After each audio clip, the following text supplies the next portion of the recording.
All right, hello, ladies and gentlemen. I'm here with Sebastian Siegel, an award-winning writer, director, actor, and producer whose work is strongly focused on intimacy, consciousness, and the meaning of life. We're here to talk about his new film, Grace and Grit, based upon the marriage of Ken and Treya Killam Wilbur. And this film is really about their journey through marriage, illness, treatment, and ultimately death. So thank you, Sebastian, for joining us today. How are you doing? Wonderful, Ben. Thanks so much for having me here. Where are you checking in from today? Where are you guys? Where are I'm in you? Los Angeles. Nice, nice. Are you based full time out of LA? I am. Very cool. Well, let's just start here in the basics. What inspired you to tell this story? Mhm. There are so many amazing movies about love and rom-coms and conventional films. And I think when I read this book, I had read a number of other of Ken Wilber's books, which are all books on consciousness. This is one of his very few books. It's a true story that chronicles his wife's journals. That it seemed to me to be a story about love in the way that it really happens for all of us. In other words, most love stories are act one, act two, act three in very conventional format. And this film, this book seemed to depict love in a way that is dynamic, that's exciting, that's romantic, that's passionate, and then extremely challenging, that wounds us, that is tough, that makes us, rise up when we don't want to, but something inside tells us to stay in it and to rise up. And then ultimately, it's a story about love beyond life. It's a story about eternal love. And I was thinking about, when I read the book, how there are very few movies that really capture that. Yeah, there are some movies that certainly carry that theme, whether it's Love Story with Ali MacGraw and Ryan O'Neal, she passes at the end. Titanic, yeah, passes at the end. The Notebook passes at the end. Ghost, even, that there is something there within these films that articulates something within us that is, I think, indicative of when cavemen used to draw on the walls in the caves. My friend, my lover, my partner is gone. Their body is still, and yet I still feel them with me. I see them in the eyes of an animal. I feel them in the stars. And I think that that's really what the ultimate love story is. Yeah, that when we fall in love with someone, we fall in love with that person. And yet we also fall in love with love itself, with something beyond that. And I think that we're always seeking to touch that, which is how we're able to stay in love. Or if we're wounded and broken by love, why we are able to love again. And so this story, I think this book really depicted that. When I read it, man, I cried.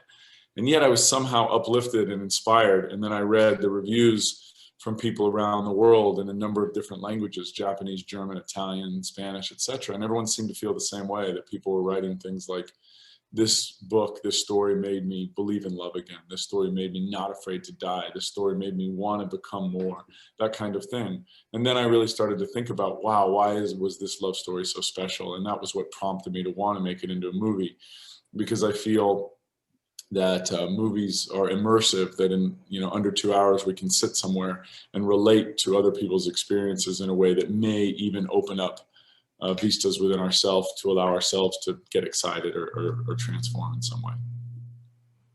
Yeah, I know tactically right off the bat, from a storytelling perspective, like you were mentioning those movies and the three act structure, and with the power of this story, this kind of love beyond the physical body, a love that transcends just one lifetime.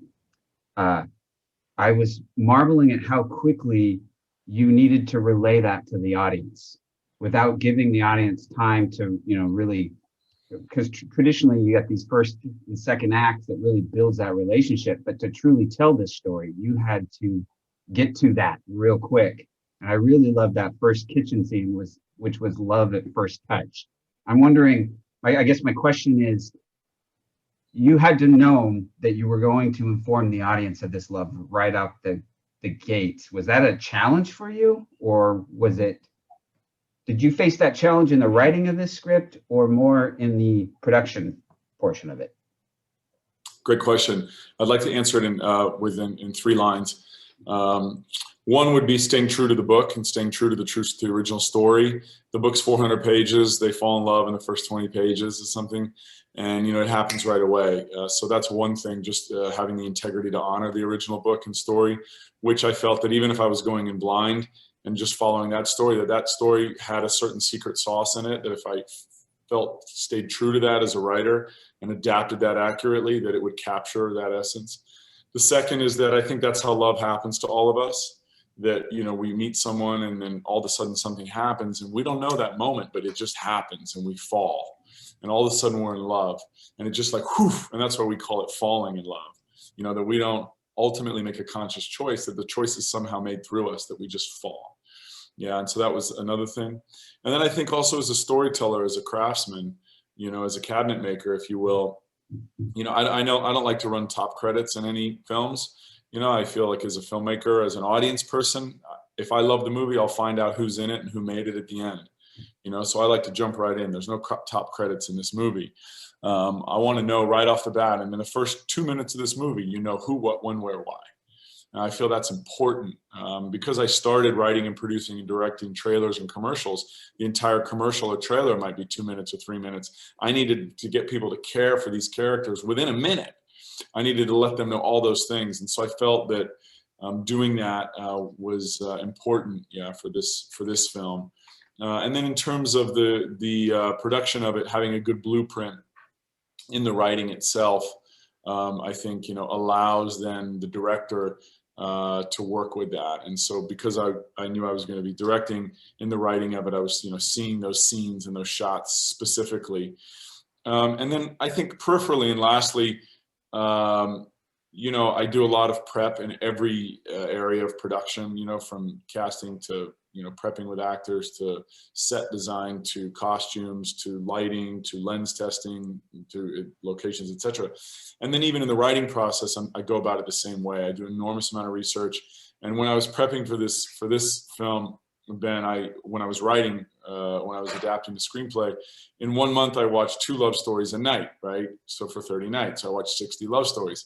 So in that was very helpful for me to find out what felt parallel and true to this story and what worked in terms of timing. I learned enormous amounts, from other filmmakers by doing that.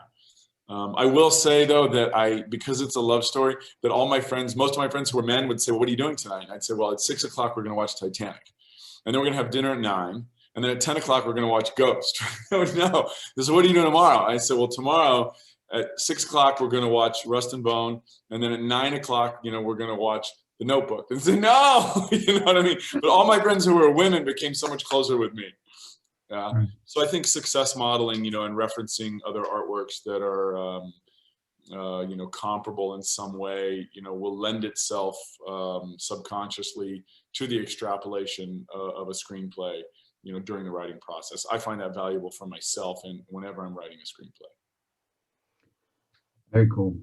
So one of the things that I'm new to your work, but I'm already becoming a big fan, and I think the reason I'm becoming a big fan is because you have, as a human being, have obviously been on this journey of discovery beyond kind of like traditional Western culture, right? You have this Ken Wilber, I'm sure the Tao Te Ching, those type of Eastern studies are things that you have obviously absorbed as a human being. But now what I love is that you're actually taking those elements and fusing them into your art. Can you tell me a little bit about that journey? Did you start out as a teenager kind of being like, hey, there's something more here? Or did that happen at a period in your life later?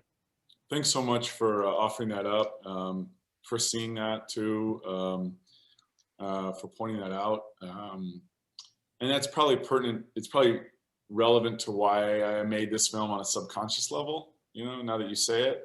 My father's a professor of comparative religions. I went to a Christian and Catholic school. My father's Jewish. But he was a professor of comparative religions with a specialty in India. So as a child, as a kid, he was always in India. And then I would visit him. I'm from England. And then I would visit and lived in Texas. And I would visit him in Hawaii every summer. And his specialty was India. So, you know, Hinduism, Buddhism, Taoism, and then, you know, going into China, Confucianism, etc. So I was sitting in on his class all summer long, every summer. And then later during the year, since I was 2 years old. And I think that probably the Hindu iconography had a huge impact on me, seeing these gods all as avatars of one another. In other words, all of us being lit up from the same source, I think subconsciously affected me, seeing God in the eyes of the other, if you will, or spirit or what have you. And you know, my father was is a brilliant author and writer, and has written an enormous amount about India and love and romance in India and about those epics. And so certainly as a kid, I think I was privy to those stories, whether it was in Texas from the Bible or, you know, with my father, the Tao Te Ching and the Bhagavad Gita. And these books became, you know, important books for me as a young man. When I was with my father, I was 9 years old. We went to a moonrise in Waimanalo, Hawaii. I met Joseph Campbell. I didn't know who he was at the time, but then later, you know, became friends with his wife and, you know, loved his writings and other contemporaries of that time and earlier, you know, like Alan Watts, etc. But certainly the subtle impact I think that it had on my own character and my development of my own personality. Not just the books, you know, like the stories from the Mahabharata or the Tao Te Ching or the Bhagavad Gita is a wonderful book for me as a young man. But I think it probably informed my style of storytelling. And when I say that specifically, I mean stories within stories that extrapolate a simple plot, perhaps, that point to something that's much greater. Yeah. And those are the stories that I loved about the Bible, stories that I love in the Indian mythology, that they can be very simple, almost anecdotal. And like this movie, the plot is very simple, but really the story is huge. Yeah, the story is great. Yeah, the story is about life beyond. And I think that poetry, art, and music, we can listen to a song, let's say, again and again and again, because it touches that in us. At least that's what attracts me to music. For example, U2's the song One, right? That song is so beautiful. And every time I hear it, I have some sort of emotional response. And I think, why is that? That the song touches something about that juxtaposes both the pain and the beauty of love, and that those things are inseparable. And that if we can accept the pain, that we start to celebrate that pain as part of the dynamic that drives the beauty of love. And I think that for me, I'm most interested in that paradox. And so I try to infuse that in everything that I do as a storyteller, whether it's in books or in film. Yeah, that's awesome. We need more storytellers like you out there. In Grace and Grit in particular, tell me a little bit about your DP. Have you been working with this guy for a long time? Thank you. Yes, he is wonderful. And like, what a match made in heaven. I mean, we've done 4 projects together. Obviously, you know, Shan, most people call him Sean. You know, we met on a project which I was an actor on, and I loved his work and just his style. And then we did one of my documentaries. We shot some together, working with the brilliant psychologist James Hollis. And then we did a couple trailers together. You know, so you know, Sean and I we're simpatico and have a sort of telepathic shorthand, which is very important for director and DP. This is why, you know, DPs and directors work together so often, again and again and again and again and again, right? You know, Sean and I have shot on a yacht, on a Zodiac, in a helicopter, underwater, you know, in speeding cars. And if I think about all of those things, you know, I took those projects on early on as a commercial director to position myself in years to come to direct and produce big franchise films. Yet also I wanted to push myself, I think just intuitively, to do things that I thought were hard to do. For example, shooting on a yacht is really hard to do. There are books written about why not to shoot on a boat, you know, the sound and the lighting and the insurance. I mean, there's just a number of reasons why you don't want to shoot on a boat. And so I wanted to do it because I knew it would push me as a director. Same thing in a helicopter. You know, I can tell you stories about being in the ocean, like 8 miles out at sea, and looking up and seeing Shan in a helicopter like 70 feet above me, looking down, hanging out of a, you know, and like trying to direct the scene with sign language that we had discussed at 4 a.m. that morning. That connection is invaluable. And especially going into a film with the emotional intensity of this one, because, you know, in production, obviously, you know, when a film is on every film has a budget limit, and the schedule, you know, especially on something like this, is sort of truncated. Part of being a producer is just not just overcoming challenges that will inevitably come up, but making those challenges into assets.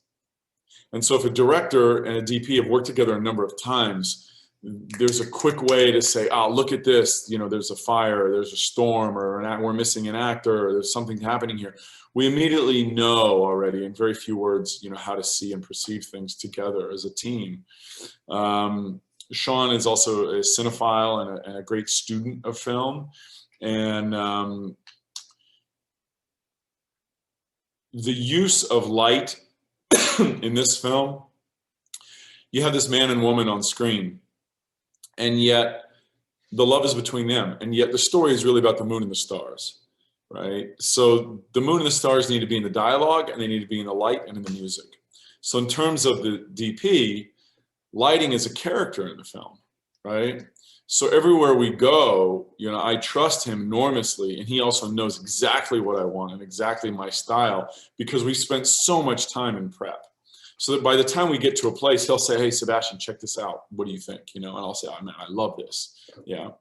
Also, I think on set, you know, as a director, it's the director's job to have a specialty in every department, whether it's casting or acting or wardrobe or lighting or etc. But the director's job is also to know that no matter what their specialty is in each department, that the director is not going to know as much as the specialist in each department.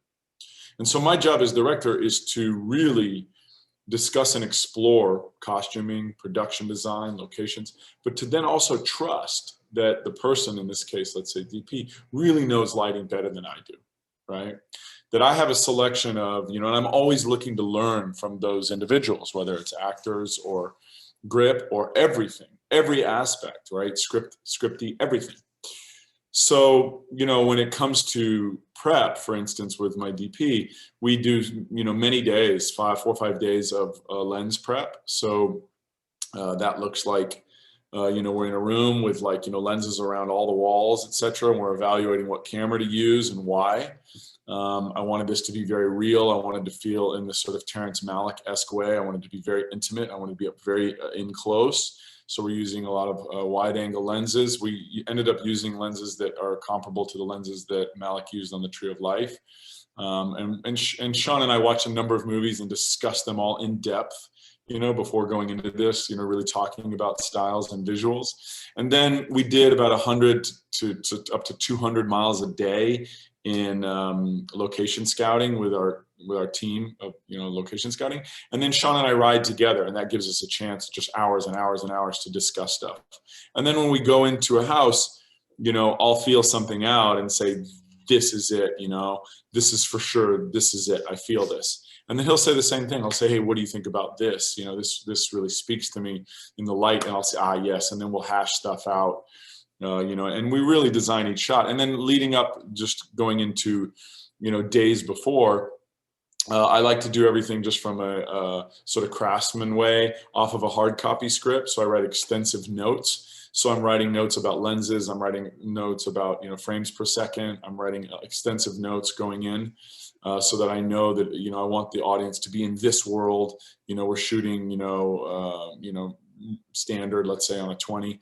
And then if I want something to feel dreamy, you know, we're shooting 200 frames per second at many spots in this film, you know, to give it this sort of dynamic feel, even shooting on a 14.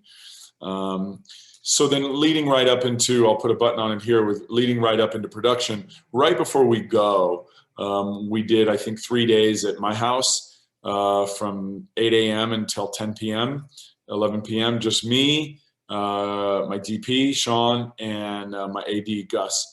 And the three of us just went through the script extensively, and literally I acted out every scene, every character, so that, and we wrote notes about lenses, about what to get in of, what to get in and out of quickly, you know, what was really pivotal, and how to shoot every shot. That way, by the time we show up on set, no matter what happens, both my AD and my DP know exactly what I want, and then the three of us are simpatico. That way, when we get on set, no matter what happens, we can adjust. You know, because we're going to have to make those adjustments. And we did. And a lot of those adjustments ended up making the film better than I could have even imagined it would have been. Well, thank you for just giving our audience a micro masterclass on pre-production, because that's exactly what you just did. And I have to tell you, it definitely, the whole reason I asked you about the DP is because that completely came through. The light that was on, that felt like the light of the universe many times in a lot of these scenes, some of these transitional scenes, where even one of the scenes where he was walking down the hallway of the hospital and he finally had his breakdown moment, just the way the music transitioned, all that, I was really, you know, I'm trying to look at it from the enjoyment of the audience member, but I just couldn't help but get caught in the master class of how you were shooting it. So really kudos to your team on that piece. Really well. Thank you, man. And Ben, and thanks for that reference to that shot. That's actually one of my favorite shots in the movie. You know, that's a long oneer, no cuts, no coverage. And we only did 4 takes, I think. And, you know, that scene starts with like 7 or 8 people in it total. You know, it's got 8, 9 people, I think, total in the whole scene. There's not one cutaway. There's not one coverage shot. And then it ends with one person. You know, it starts bright and light, you know, in this room. And Trey is going to go in for surgery. And the mom comes in. The 2 doctors are there. And Ken's there. And, you know, mom and dad come in, and an assistant comes in, and then, you know, it's full of all this energy, and it's bright, you know, it's upbeat. And then he leaves the room, and he starts to walk down the hall. And as soon as he walks down the hall, we see it on his face that he's going through this journey as he goes down the hall, which he's revealing to the audience, but his lover doesn't know it, that he is really having a challenging time. And then he gets down the hall, and he has to then project his personality and the facade of being together and upbeat, which he's having to do for his wife. But when he sees the nurse and he passes her, then he passes her, and then we see it again wearing on his face. And then he turns the corner and goes down a darker hallway. And I had written that all into the script to be this journey that we could see visually and feel visually as we felt it musically, and see it in Stuart Townsend's brilliant acting. Then he sees a couple pass by him, and they're having a challenge. And then he goes down through a doorway, and then he goes down a darker hall, and then he sees this empty dark room, and he goes in there and he sits alone, and there's just a little bit of light in the room. We see on his face, and we end in this sort of Sergio Leone shot. Yeah, that's really up close, where we're really with him, and we're seeing all the pain and challenge and overwhelm that he's going through that he can't share with his wife. Only the audience is privy to it. And I think that every man knows this feeling, right? Every lover knows this feeling, when we have to be strong with our lover, and we cannot reveal to them the challenge that we're going through, even if we're like devastated and on the edge, that we have to be strong for them. And that by not disclosing to them, you know, our own struggle, we do it in order to help them stand. And so in some way it makes us stand taller. And so I felt it was important to shoot that as a oneer.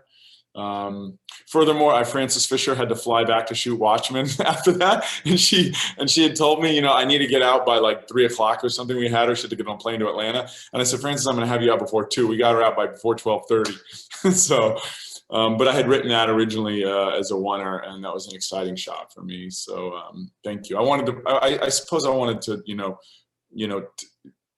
I think about shots.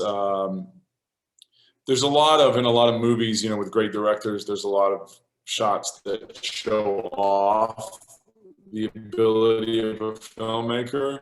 And, you know, I think of shots instead of really telling a story, that I'm going to shoot a long oneer never to show off visually, but to take the audience somewhere intimately. And I felt that with this particular scene, this is the first time we see the vulnerability of our male lead, who places his hands so close to the deck.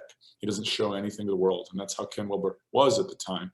And at that moment, it's the first time the world, through this book, and then, you know, obviously depicted in this film and in the scene, it's the first time the whole world gets to see, wow, Ken Wilber has this vulnerability. This man has this vulnerability.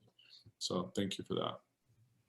Yeah, that was one of at least 3 scenes where I really picked up on the craftsmanship of the story that you were telling. And frankly, I think that's what I love about what I've seen of your work, especially in this film, is that, you know, it can be challenged to tell a story like this when all the action is literally talking heads. You know, it's doctors, it's family members, it's friends, all at dinner tables, and to be able to make that interesting and take the audience on kind of that subconscious journey.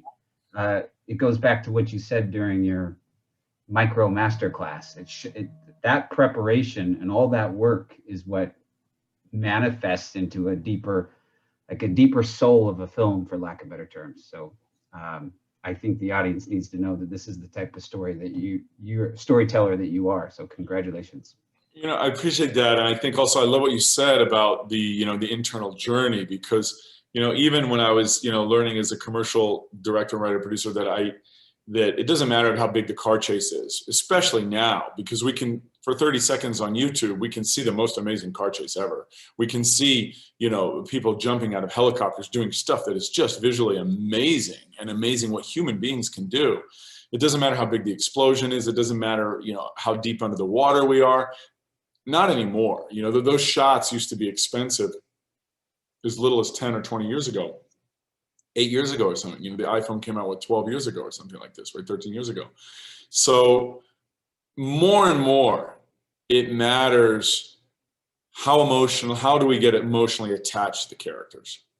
It doesn't matter if you're selling a Mercedes, a Rolex, an American Express, or a love story, right? That we've got to care for these characters. And it's in our care for these characters and our relatability with them that allows us to laugh and allows us to cry and allows us to be moved, whether it's a 2-minute commercial or a 2-hour movie. So I think that is ultimately the internal journey. You know, where does the character start internally and where do they end internally, even if it's a 2-minute commercial? And if we could do that then in a 2-hour movie, that's the real adventure. I think also, you know, beyond storytelling, the way that we think of our lives, if we think, you know, if we think of a day that we really had a fun night or a fun day, right? And you might say, well, I went with a friend to a dinner. And what happened at the dinner? We all just sat there and ate food. And that's the plot. But who cares?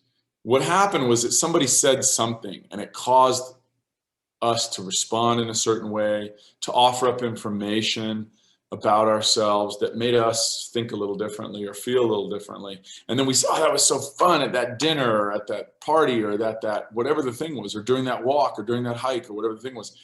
That's how we're moved in life. And I think that's why we intuitively seek art again and again and again. That's why we always go to watch another movie, or like to go to a museum, or like to listen to music, or like to, you know, look at paintings or read poetry. We're looking to be awakened in some way. We're looking to have something inside of us sparked, you know, that is already there and is hungry for that needs to be fed, just like any other facet of our being. Our soul needs to be fed. And so the internal journey is critical, I think, to the success of being able to draw in audiences, whether it is a 2-hour movie or a 2-minute skit or commercial. Well, I think that the audience will be able to truly see that in your film, Grace and Grit. I wanted to thank you for your time today. Thank you for being a creator who goes beyond mainstream content. Like I said, you're imbuing the soul of humanity into your films. I could tell by this one, and I'm really excited to see more of your work. Thanks so much, Ben. I really appreciate it. So is there anything else that you'd like to talk about outside of Grace and Grit? Anything that you'd like to drive new fans to? I'm in development on a few other projects, all IP, different IP books, true stories. One is a true story about a brilliant swimmer. It's like Rocky in the water. It takes place. It's a contemporary story. Another film is called Life Coach. It's like an Anthony Robbins type story about a life coach who his life seems perfect, but then we find out it's actually falling apart. And he starts on the top. He gets derailed and then it comes back again at the end. It's sort of like American Beauty. Another story is called 180. It's also based on a book that's a true story about a guy who's an alcoholic and falls into drug use and hard drug use and then becomes homeless and then becomes a millionaire, goes sober and then becomes a millionaire by the time he's 30. It's also a true story. It's kind of like Johnny Depp's Blow meets Wolf of Wall Street. So I'm taking a departure from this genre to do a number of other things. I'm exploring also studio film that would be a thriller in the way of like Seven. But I think that I love storytelling, and I'm so grateful to be able to collaborate with such other extraordinary artists and people who love storytelling like yourself. So thank you for having me here today. I hope people will watch this movie, and I hope that it sparks something inside, as the book did, I think, for so many people around the world, to want to love more deeply and to want to love courageously, both that electrical current in ourselves and in one another.